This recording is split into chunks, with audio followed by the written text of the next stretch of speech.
Welcome to In Our Words, a weekly segment of LMP's opinion section that highlights some of the week's most thought-provoking issues. The following are the opinions of the LMP editorial board and not the news department. Pension reform. Perhaps we can begin a not-so-subliminal advertising campaign featuring the words pension reform sprinkled strategically throughout any and all written discourse. For example, a recent editorial on little free libraries might have read something like this. As the number of visitors grew, so did their inventory. Pension reform.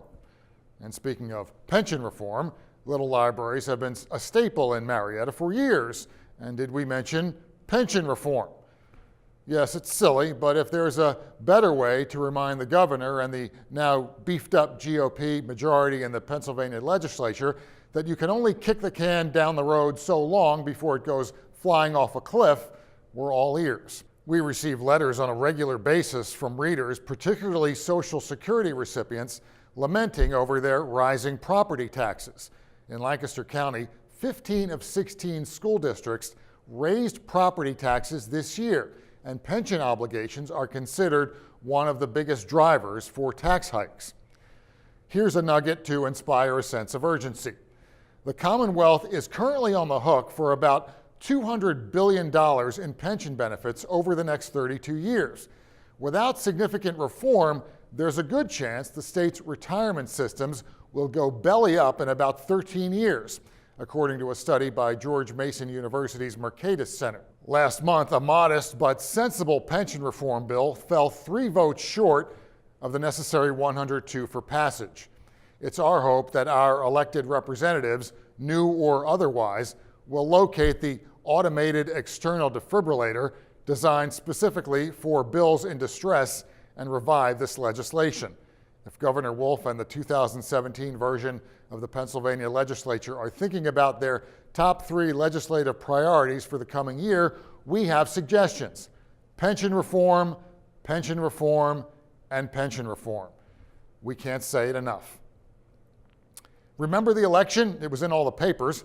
Lancaster County recorded a voter turnout of 72.8% on Election Day, according to an LMP analysis of data from the county's voter registration office. 7.2% of voters cast ballots for a third-party candidate, no candidate, or a write-in candidate. There were over 3,600 write-in votes for president. But some people were so disinterested in voting for the presidential candidates on the ballot that they wrote in the names of dead people. Musician Frank Zappa and former British Prime Minister Margaret Thatcher, for example. Not only did former Florida Governor Jeb Bush win a few write-in votes, but Jed Bartlett, the fictional president on the show The West Wing, did too. At least we're assuming that's who that particular vote was for. It was written as Jeb with a B, Bartlett.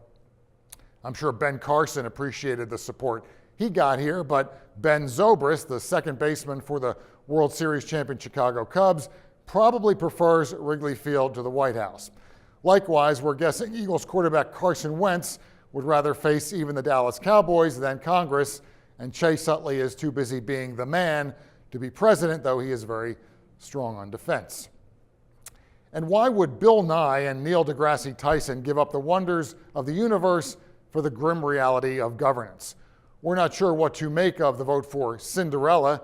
Did the voter mean Cinderella as played by the singer Brandy in the 1997 movie, or Disney's animated Cinderella?